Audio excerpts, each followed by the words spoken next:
Welcome to Chillin' 101. We hope this video helps. You start by confirming prerequisites.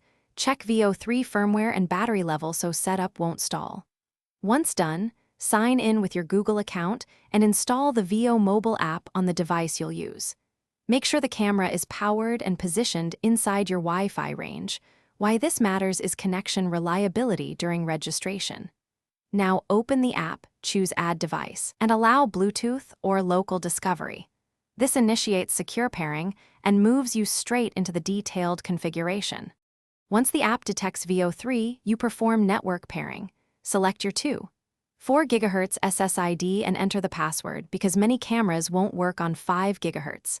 Then complete the Bluetooth handshake. Press and hold the camera button as instructed and watch the LED codes.